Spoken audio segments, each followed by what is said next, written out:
तो बिस्मिल्लाहिर्रहमानिर्रहीम।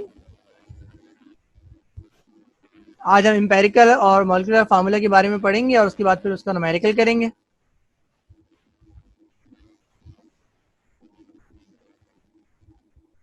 सबसे पहले मॉलिक्यूलर फार्मूला क्या होता है जी? तो molecular formula is the formula that shows the exact number of atoms present in a compound. तो एक ऐसा फार्मूला जो कि एग्जैक्ट नंबर ऑफ एटम्स को जाहिर करे किसी भी कंपाउंड के, दो क्या कहलाता है? मॉलिक्यूलर फार्मूला कहलाता है। और जो एम्पेरिकल फार्मूला होता है वो क्या होता है जी? कि the formula that shows the simplest relationship between the atom present in a compound. तो दो किस्म के फार्मूले होते हैं किसी भी ऑर्गेनिक कंपाउंड को या ऑर्गेनिक मॉलिक्यूल्स को एक्सप्रेस करने के। एक होता है मॉलिक्यूलर फार्मूला, दूसरा होता है एम्पेरिकल फार्मूला। मॉलिक्यूलर फार्मूला उसका असल फार्मूला होता है जी, जो असल नंबर ऑफ एटम्स को जाहिर कर देता है। और अगर वो एटम्स किसी खास रेशो के अंदर है, ठीक है जी, तो आप उसका इंटीग्रल अलग कर लें तो आपके पास एक सिंपलेस्ट फार्मूला बन जाता है, जिसको आप क्या कहते हैं? एम्पेरिकल फार्मूला कहते हैं। तो दो किस्म के फार्मूले होते हैं किसी भी कंपाउंड को एक्सप्रेस करने के। एक मॉलिक्यूलर फार्मूला जो एटम्स की असल तादाद को बताता है, और दूसरा होता है एम्पेरिकल फार्मूला जो एटम्स के दरमियान सिंपलेस्ट रिलेशनशिप को बताता है। मिसाल पढ़ते हैं हम इसकी। ग्लूकोज आपके सामने है और ग्लूकोज का मॉलिक्यूलर फार्मूला आप जानते हैं क्या होता है? C6H12O6। और अगर आप ये देखिए तो इसमें जो इंटीगर है वो क्या है जी? 6, क्योंकि ये सारे के सारे जो एटम्स हैं ये 6 से डिवाइजिबल हैं। तो जो इसका इंपेरिकल फार्मूला होगा वो क्या होगा? CH2O। तो ग्लूकोज का दोनों फार्मूले हैं जी, एक मॉलिक्यूलर फार्मूला C6H12O6 और इंपेरिकल फार्मूला क्या है जी? CH2O। और यहाँ पर इंटीगर क्या है जी? 6 के अगर इस इंपेरिकल फार्मूला को 6 से मल्टीप्लाई कर दें तो ग्लूकोज का मॉलिक्यूलर फार्मूला बन जाएगा। बेंजीन जिसका मॉलिक्यूलर फार्मूला है C6H6, तो ये भी आसानी से 6 से डिवाइजिबल है। तो इसका इंपेरिकल फार्मूला क्या हो जाएगा? CH। इंटीगर क्या है जी? 6। कि अगर CH जो कि इंपेरिकल फार्मूला है किसका? बेंजीन का, अगर इस इंपेरिकल फार्मूला को 6 से मल्टीप्लाई कराया जाए तो बेंजीन का मॉलिक्यूलर फार्मूला बन जाएगा। इसी तरह empirical formula molecular formula acetic acid का क्या है जी? C2H4O2। अब ये अगर आप इसको देखें तो ये 2 से डिवाइजिबल है, तो इसका एम्पेरिकल फार्मूला क्या हो जाएगा? CH2O। इंटीगर क्या आ गया आपके पास? 2 आ गया। इसका मतलब ये है कि एसिटिक एसिड के एम्पेरिकल फार्मूला को 2 से मल्टीप्लाई कराया जाए तो आपके पास एसिटिक एसिड का मॉलिक्यूलर फार्मूला आ जाएगा, जो क्या होता है? C2H4O2। तो ये आपके सामने ग्लूकोज, बेंजीन और एसिटिक एसिड के मॉलिक्यूलर फार्मूला और एम्पेरिकल फार्मूला थे। और आपने क्या सीखा जी? कि मॉलिक्यूलर फार्मूला वो फार्मूला है जो किसी भी कंपाउंड के अंदर मौजूद एटम्स की असल तादाद को जाहिर करता है, जबकि एम्पेरिकल फार्मूला क्या करता है? ये सिंपलेस्ट रिलेशन बताता है एटम के दरमियान। एम्पेरिकल फार्मूला और मॉलिक्यूलर फार्मूला के दरमियान क्या रिलेशन है? तो सिंपल सी ये रिलेशन है कि मॉलिक्यूलर फार्मूला बराबर होता है empirical formula multiply by n। जो आपको नजर आ रहा है ये बेसिकली इंटीगर है, यानी ये डिवाइजिबल फैक्टर है, ठीक है जी। तो n क्या है जी? इंटीगर है। और अगर आप n निकालना चाहते हैं तो n निकालने का तरीका क्या है जी? कि आप मॉलिक्यूलर मास को, वो जो कंपाउंड है जिसका मॉलिक्यूलर फार्मूला निकालने जा रहे हैं, उसके मॉलिक्यूलर मास को एम्पेरिकल फार्मूला मास से डिवाइड करवा दें तो जो जवाब आएगा वो एक नंबर होगा। उस नंबर को क्या कहते हैं? इंटीगर कहते हैं। और इस इंटीगर को अगर आप एम्पेरिकल फार्मूला से मल्टीप्लाई करवा देंगे तो आपके पास क्या आ जाता है? मॉलिक्यूलर फार्मूला आ जाता है। तो ये एक सिंपलेस्ट रिलेशन है एम्पेरिकल और मॉलिक्यूलर फार्मूला के दरमियान, कि मॉलिक्यूलर फार्मूला बराबर होता है empirical formula multiply by n। n क्या है जी? इंटीगर है। और इंटीगर किसके बराबर होता है जी? Molecular mass divided by empirical formula mass. Empirical और मॉलिक्यूलर फार्मूला के जो न्यूमेरिकल होते हैं, अगर ये बिल्कुल स्टार्टिंग से और बिल्कुल एंड तक पूछे जाएं, यानी आप ऑर्गेनिक कंपाउंड को की कंबशन से स्टार्ट करें और वहां से चलते हुए आप ये कहें जी कि मॉलिक्यूलर फार्मूला निकालना है, तो ये जो न्यूमेरिकल है ये 7 स्टेप्स के अंदर होता है। ये 7 स्टेप्स कौन से हैं देखते हैं जी। तो जो पहला स्टेप है उसके अंदर आप क्या करते हैं जी? एलिमेंट्स के मासेस निकालते हैं फ्रॉम द कंबशन कॉन्स्टिट्यूएंट। किसी भी ऑर्गेनिक कंपाउंड को अगर आप कंबस्ट करें तो ऑक्सीजन की प्रेजेंस में वो कंबस्ट होता है, और कंबस्ट करने के बाद दो चीजें मिलती हैं, कार्बन डाइऑक्साइड, वाटर, और जो तीसरी चीज होती है वो हीट होती है। खैर हीट का आपका इन न्यूमेरिकल से कोई ताल्लुक नहीं है। तो पहले स्टेप में क्या करते हैं? एलिमेंट्स के मासेस निकालते हैं, यानी कार्बन का मास निकालेंगे, आप हाइड्रोजन का मास निकालेंगे, ठीक है जी, फ्रॉम कंबशन कॉन्स्टिट्यूएंट यानी कार्बन डाइऑक्साइड और वाटर की मदद से। तो स्टेप 2 है, उसके अंदर आप क्या करेंगे जी, इन एलिमेंट्स की, जो आपने पहले स्टेप में एलिमेंट्स निकाले, उन एलिमेंट्स की परसेंटेज निकालेंगे। और इस बात का ख्याल रखिएगा कि परसेंटेज का मतलब होता है जी कि ऑर्गेनिक कंपाउंड के अंदर के 100 ग्राम के अंदर उस एलिमेंट का पोर्शन क्या है। ठीक है जी। तो सेकंड स्टेप क्या है, जिसके अंदर आप क्या निकालेंगे, परसेंटेज निकालेंगे एलिमेंट की किसी भी कंपाउंड के अंदर। जो तीसरा स्टेप है उसके अंदर आप क्या निकालेंगे, मोल रेशो निकालेंगे एलिमेंट्स का। चौथे स्टेप के अंदर आप सिंपलेस्ट रेशो निकालेंगे एलिमेंट्स के दरमियान। जो पांचवा स्टेप है उसके अंदर आप क्या लिखेंगे, एम्पेरिकल फॉर्मूला लिखेंगे। छठे स्टेप के अंदर आप इंटीग्रल निकालेंगे। और फाइनली जो सातवां स्टेप होगा उसके अंदर आपने मॉलिक्यूलर फॉर्मूला लिखना होगा। तो ये 7 स्टेप हैं एम्पेरिकल और मॉलिक्यूलर फॉर्मूला के न्यूमेरिकल को सॉल्व करने के। उस सूरत के अंदर जब आपका न्यूमेरिकल कंबशन से स्टार्ट हो कि ऑर्गेनिक कंपाउंड को कंबस्ट किया गया और आखिरी लफ्ज लिखा हो जी कि मॉलिक्यूलर फॉर्मूला निकालें, तो अगर इस किस्म का न्यूमेरिकल है तो इसके अंदर ये 7 स्टेप के अंदर होता है जो आपके सामने है। ये न्यूमेरिकल आपके सामने है जो हम करने जाएंगे। लिखा है अ given compound contains carbon, hydrogen and oxygen. तो आपको एक कंपाउंड दिया गया है जिसमें बताया गया है कि इसके अंदर कार्बन, हाइड्रोजन और ऑक्सीजन है। और आगे लिखा हुआ है जी having carbon is equals to, carbon की परसेंटेज दी हुई है जो कि 68.8 है। उसके बाद आपको हाइड्रोजन की परसेंटेज दी हुई है जो कि 5.0 है। ठीक है जी। और आपसे कह रहे हैं जी कि इस कंपाउंड का एम्पेरिकल फॉर्मूला निकाल दो। ठीक है जी। अब यही न्यूमेरिकल एक और तरीके से भी पूछा जा सकता है कि आपसे कहा जाए अ गिवन कंपाउंड कंटेन्स, अब वो कार्बन, हाइड्रोजन, ऑक्सीजन, यानी ये ना बताया कि उसके अंदर कौन से एलिमेंट्स हैं। तो ये दूसरा तरीका इस सवाल को पूछने का, सवाल दोनों सेम है। फर्क ये है कि ऊपर वाले में आपको बता दिया है जी कि इसके अंदर 3 एलिमेंट्स कौन कौन से हैं, जबकि नीचे वाले में आपको ये नहीं बताया गया है कि एलिमेंट्स इसके अंदर कौन कौन से हैं। ठीक है जी। तो लिखा हुआ है जी organic compound, a given compound contains carbon, carbon की परसेंटेज दी हुई है जो है 68.8%, और हाइड्रोजन की परसेंटेज दी हुई है जो कितना है जी 5% है। और आपसे कह रहे हैं जी एम्पेरिकल फॉर्मूला निकालो इस कंपाउंड का। ठीक है जी। तो परसेंटेज आपको दी हुई है और परसेंटेज की मदद से एम्पेरिकल फॉर्मूला आपने निकालना है। तो अभी आपने जो सीखा जी 7 स्टेप के अंदर न्यूमेरिकल होता है, तो देखते हैं कि 7 में से कितने स्टेप इस न्यूमेरिकल का हिस्सा होंगे।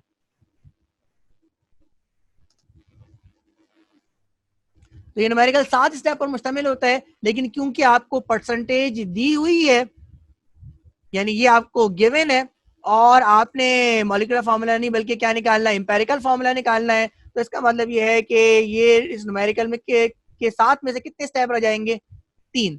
तो ये 3 स्टेप हैं जो आपने करने हैं कि आपने सबसे पहले मोल रेशो निकालना है, उसके बाद सिंपलेस्ट रेशो निकालना है, उसके बाद आपने एम्पेरिकल फार्मूला लिखना है। आपका ये सवाल सॉल्व हो जाएगा। देखते हैं इस न्यूमेरिकल को कैसे करेंगे। ये न्यूमेरिकल आपके सामने है, इसको एक बार फिर समझते हैं जी। अगर आप देखें इसको 2 तरीके मैंने बताए पूछने के हैं जी। एक में ये कि आपको जो एलिमेंट्स हैं वो दे दिए, और दूसरे के अंदर आपको एलिमेंट्स नहीं दिए। ठीक है जी। आप आगे चलें तो आपको क्या दी हुई है, कार्बन की परसेंटेज दी हुई है, आपको हाइड्रोजन की परसेंटेज दी हुई है। बिल्कुल इसी तरह यहाँ पर भी आपको कार्बन की परसेंटेज दी हुई है और हाइड्रोजन की परसेंटेज दी हुई है। ठीक है जी। अब अगर आप पहले पार्ट को देखें, अब पहले पार्ट में आपने देखा तो आप कह रहे हैं जी कि 68.8% क्या है जी, कार्बन है, और हाइड्रोजन की परसेंटेज कितनी है जी 5% है। और क्योंकि इस न्यूमेरिकल में कह रहा है कि ऑर्गेनिक कंपाउंड के अंदर कार्बन, हाइड्रोजन और ऑक्सीजन भी है, तो यहाँ पर ऑक्सीजन की परसेंटेज नहीं दी हुई। तो आप बिल्कुल वाज़ेह आपके ऊपर जी कि ऑक्सीजन की परसेंटेज निकालनी पड़ेगी। तो ये न्यूमेरिकल तो बड़ा सिंपल सा था। अब अगर इस न्यूमेरिकल को दूसरे तरीके से देने का तरीका क्या है जी कि यहाँ पर ये ना बताया जाए कि इसके अंदर ऑक्सीजन है या नहीं, तो आपको कैसे पता लगेगा कि इसके अंदर ऑक्सीजन है या नहीं। तो बड़ा सिंपल सा तरीका है, आप कुछ ना करें कि ऑक्सीजन आपकी ऑर्गेनिक कंपाउंड को जब आप कंबस्ट कर रहे हैं तो कंबस्ट आप ऑक्सीजन की प्रेजेंस में कर रहे हैं। तो इसका मतलब ये है कि आपकी जो पहली चॉइस होती है वो ऑक्सीजन होती है, और बाकी सारी चॉइस ऑक्सीजन के बाद आएंगी कि भाई हो सकता है इसके अंदर नाइट्रोजन हो सकता है इसके अंदर क्लोरीन हो, या हो सकता है इसके अंदर आपका ब्रोमीन हो। तो ये तमाम चीजें हो सकती हैं, बिल्कुल हो सकती है, लेकिन अगर आपको ये मेंशन नहीं किया हुआ कि तीसरा एलिमेंट कौन सा है, तो आपको चाहिए कि जो तीसरा एलिमेंट ले वो कौन सा ले, वो ऑक्सीजन ले ले। ठीक है जी। तो अब आपको कैसे पता लगेगा कि जी तीसरा एलिमेंट मौजूद लेना है या नहीं लेना? तो बड़ा सिंपल सा तरीका है कि आपको जो परसेंटेज दी हुई है आप उनको प्लस कर लें। अगर प्लस करके जवाब 100 के करीब आ रहा है, यानी 99 आ रहा है या 99.5, 99.8 आ रहा है, तो इसका मतलब ये है जी कि इसके अंदर तीसरा एलिमेंट मौजूद नहीं होगा। लेकिन अगर आप ये देखें 68.8 और 5 ऐड करें तो जवाब 100 से बहुत दूर है। इसका मतलब ये है कि इसके अंदर तीसरा एलिमेंट लाजमी मौजूद होगा। तो चाहे उसने कहा हो कि इसके अंदर ऑक्सीजन है और चाहे उसने नहीं कहा हो कि इसके अंदर ऑक्सीजन है, आपने सबसे पहले ऑक्सीजन की परसेंटेज निकालनी है। अगर ऑक्सीजन की परसेंटेज निकाले बगैर आप डायरेक्ट इन स्टेप्स को फॉलो करेंगे तो आपका न्यूमेरिकल गलत हो जाएगा। तो आप सबसे पहले फोकस क्या कर लिया करें जी, सबसे पहले फोकस कर लिया करें कि जो आपके पास एलिमेंट दिए हुए हैं उनकी परसेंटेज को ऐड करके जरा देख लिया करें कि वो 100 के करीब बन रही है। अगर 100 के करीब बन रही है न्यूमेरिकल स्टार्ट कर दें। अगर 100 के करीब नहीं बन रही तो इसका मतलब ये है कि सबसे पहले आपको परसेंटेज निकालनी पड़ेगी तीसरे एलिमेंट की।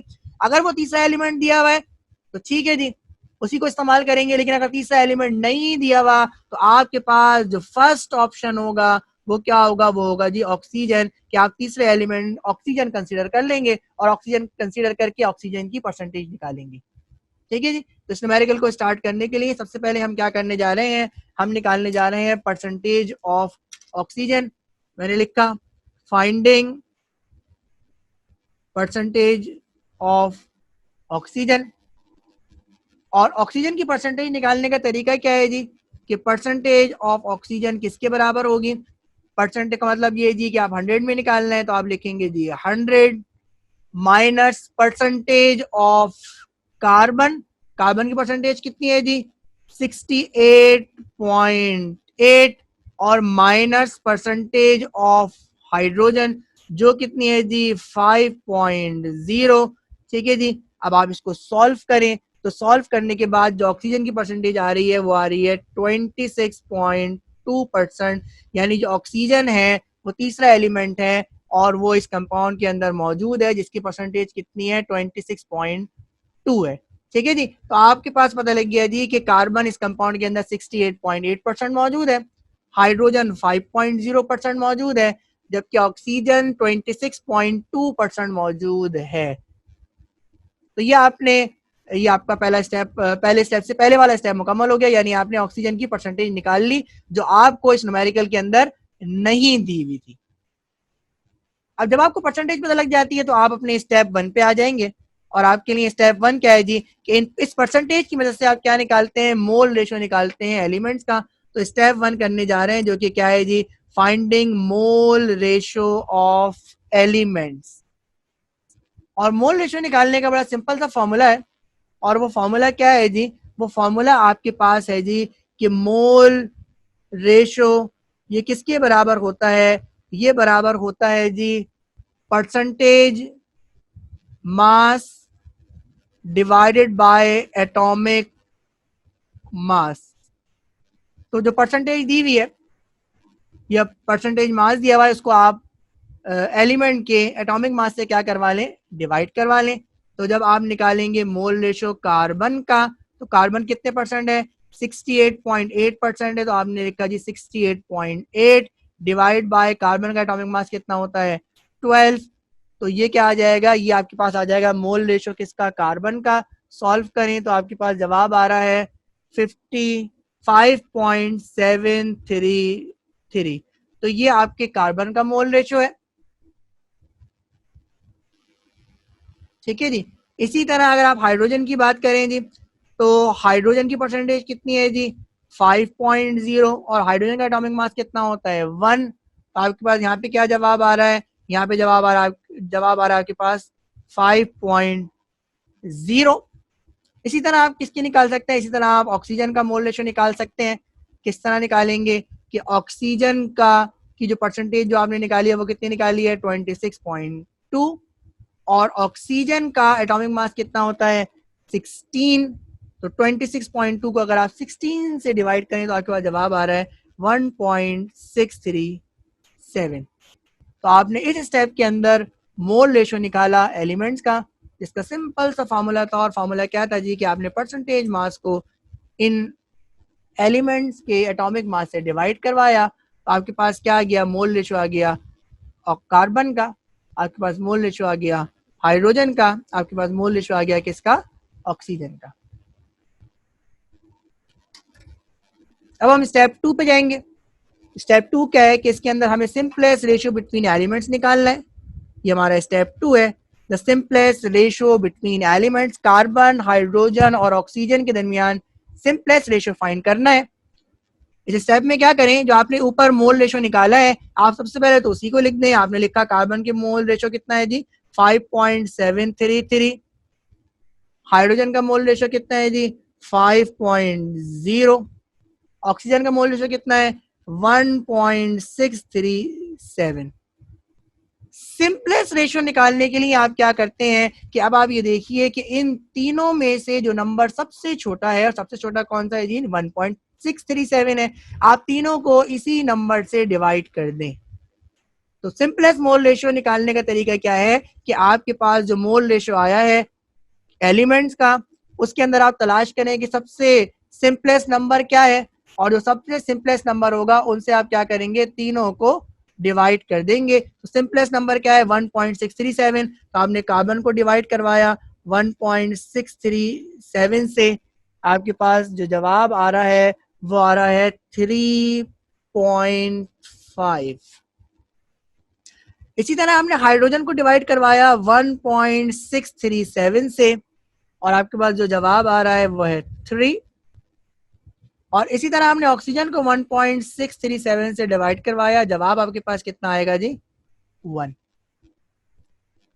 अच्छा जी, अब क्या करना है जी, अब मसला ये है जी कि आप इसको राउंड ऑफ नहीं कर सकते। मेरे पास जो जवाब आया था वो 3.504 आया है, और 3.504 को अगर मैं राउंड ऑफ करूंगा तो राउंड ऑफ करने पर ये 4 ड्रॉप होगा, तो क्या बन जाएगा, 3.50 बन जाएगा। और 0 ड्रॉप होगा तो ये क्या बन जाएगा, 3.5 बन जाएगा। और 3.5 को ना तो मैं 3 में राउंड ऑफ कर सकता हूँ और ना मैं इसको 4 में राउंड ऑफ कर सकता हूँ। तो इसका मतलब ये है कि जी, और आपने जो, आपको जो नंबर चाहिए वो सिंगल डिजिट नंबर चाहिए, कि जिस तरह यहाँ पे हाइड्रोजन का सिंगल डिजिट नंबर आया है और इस तरह ऑक्सीजन का सिंगल डिजिट नंबर आया है। तो ऐसी सूरत में इस 3.5 को सिंगल डिजिट नंबर में कन्वर्ट करने के लिए क्या करते हैं, इस पूरे की पूरी जो आपके एलिमेंट्स हैं उन सब को किससे मल्टीप्लाई करवा देते हैं, 2 से मल्टीप्लाई करवा देते हैं। ठीक है जी। तो जब आप इसको 2 से मल्टीप्लाई करवाएंगे तो 3.5 मल्टीप्लाई बाय 2, जवाब क्या आ जाएगा आपके पास, 7। तो ये सिंगल डिजिट में कन्वर्ट हो गया। इसी तरह इस 3 को जब आप 2 से मल्टीप्लाई कराएंगे तो आपके पास जवाब क्या आ जाएगा, 6। और जब 1 को 2 से मल्टीप्लाई कराएंगे तो आपके पास जवाब क्या आ जाएगा, 2। ठीक है जी। तो सिंपलेस्ट रेशियो क्या आ गया कि कार्बन 7, हाइड्रोजन 6 और ऑक्सीजन 2। अब आप क्या लिख सकते हैं, अब आपने क्या करा, अब आप स्टेप 3 पे चले जाएंगे। और स्टेप 3 क्या है, स्टेप 3 के अंदर आपने एम्पेरिकल फार्मूला लिखना है। तो एम्पेरिकल फार्मूला लिखने का तरीका क्या है जी, क्या आप ये जानते हैं, एम्पेरिकल फार्मूला आपने लिखा जी किसके बराबर होता है, आप लिखें, आपने लिखा जी कार्बन, और कार्बन के कितना रेशो है, कार्बन के कितने आटम्स हैं, तो यहाँ पे लिख दिया आपने 7। उसके बाद आपने दूसरा एलिमेंट लिखा हाइड्रोजन, उसका प्रोपोर्शन कितना है जी, उसका पोर्शन है जी 6। और उसके बाद आपने लिखा जी ऑक्सीजन, और उसका पोर्शन कितना है जी 2। तो ये आपका बन गया एम्पेरिकल फॉर्मूला ऊपर वाले कंपाउंड का, कि जिसके बारे में आपको ये न्यूमेरिकल, जो इसके बारे में आपसे सवाल दिया गया था। ठीक है जी। तो ये आपका सिंपल सा न्यूमेरिकल था। जो आपके न्यूमेरिकल होते हैं उमूमन एम्पेरिकल मॉलिक्यूलर फार्मूला के, अगर मुकम्मल तौर पे सवाल दिया हो तो कंबशन से स्टार्ट करके मॉलिक्यूलर फार्मूला तक पूछा हो तो ये न्यूमेरिकल 7 स्टेप में होता है। लेकिन क्योंकि यहाँ पे आपको परसेंटेज दी हुई थी और परसेंटेज से आपने से कहा, क्या कहा था जी, एम्पेरिकल फार्मूला निकालो, इसलिए ये सवाल स्टेप 3 से शुरू होकर स्टेप 5 पे खत्म हो गया, यानी इसके अंदर सिर्फ 3 स्टेप है। सबसे पहले आपको इस बात को फोकस करना है जी कि जो आपके पास परसेंटेज दी हुई है तो क्या उनको जमा करके जवाब 100 या उसके करीब आ रहा है। अगर जवाब 100 के करीब नहीं आ रहा तो अगला काम आपका क्या होना चाहिए कि तीसरा एलिमेंट कंसीडर करें और उस तीसरे एलिमेंट की परसेंटेज निकालें। अगर आपको तीसरा एलिमेंट दिया है न्यूमेरिकल के अंदर तो ठीक है, उसी एलिमेंट को आप ले लें, यानी नाइट्रोजन भी दे सकते हैं तो फिर आप नाइट्रोजन को लेते। लेकिन अगर आपका तीसरा एलिमेंट कुछ नहीं दिया, जिस तरह यहाँ पे आपको कार्बन हाइड्रोजन के बारे में कहा था और तीसरा एलिमेंट आपको नहीं दिया था, तो जो आपका फर्स्ट ऑप्शन है वो क्या है जी, ऑक्सीजन है। ऑक्सीजन को आप सिलेक्ट करेंगे और आप ऑक्सीजन की परसेंटेज निकाल लेंगे। परसेंटेज निकालना सिंपल, बहुत आसान है जी, कि ऑर्गेनिक कंपाउंड 100% है और उसके अंदर जो परसेंटेज जो डिफरेंट एलिमेंट्स की दी हुई है, आप 100 में से उन परसेंटेज को क्या कीजिए, माइनस कीजिए, तो आपको ऑक्सीजन की परसेंटेज पता लग जाएगी। उसके बाद अपने आप मेन स्टेप पे आ जाएंगे। तो पहले स्टेप में क्या करना है, आपको मोल रेशो निकालना है और मोल रेशो निकालने का सिंपल सा फॉर्मूला क्या है जी, कि जो परसेंटेज आपको दी हुई है उसको आप एटॉमिक मास से डिवाइड करवा दें। तो कार्बन की परसेंटेज को आपने कार्बन के एटॉमिक मास से डिवाइड करवाया, इसी तरह आपने हाइड्रोजन की परसेंटेज को उसके एटॉमिक मास से डिवाइड करवाया, इसी तरह आपने ऑक्सीजन की परसेंटेज को उसके एटॉमिक मास से डिवाइड करवाया, और आपके पास क्या आ गया, आपके पास कार्बन के, आपके पास हाइड्रोजन के और आपके पास ऑक्सीजन के सिम का मोल रेशो आ गया। अब जब ये मोल रेशो आपके पास आ जाएगा तो इस मोल रेशो के साथ आपने क्या करना है, आपने सिंपलेस्ट मोल रेशो निकालना है। और सिंपलेस्ट मोल रेशो निकालने का तरीका क्या है जी, कि जो ऊपर वाले स्टेप के अंदर आपके पास मोल रेशो आया था उसके अंदर आप सिलेक्ट करें कि सबसे छोटा नंबर कौन सा है जी, सबसे छोटा नंबर 1.637 था, तो 1.367 से आपने तीनों को क्या करवा दिया जी, डिवाइड करवा दिया। डिवाइड करने के बाद खास बात यह है कि आपने का जो नंबर यहाँ पे लिखना है वो कैसा होना चाहिए, वो आपका सिंगल डिजिट होना चाहिए, जिसके लिए आपको क्या करना पड़ता है, जिसके लिए आपको राउंड ऑफ करना पड़ता है। लेकिन अगर आपके पास 0.5 आ जाए तो 0.5 राउंड ऑफ नहीं हो सकता, और ऐसी सूरत में आपको क्या करना पड़ता है, सारे के सारे आइटम्स को 2 से मल्टीप्लाई करवाने पड़ता है। यहाँ पे भी हमने यही किया क्योंकि हमारे पास 3.5 आ गया था, 2 से मल्टीप्लाई करवाया और हमने नंबर्स लिख लिए, और उसके बाद इन्हीं आइटम्स के नीचे आपने इनके नंबर्स को लिख दिया, और ये आपके क्या बन गया, ये आपका एम्पेरिकल फॉर्मूला बन गया।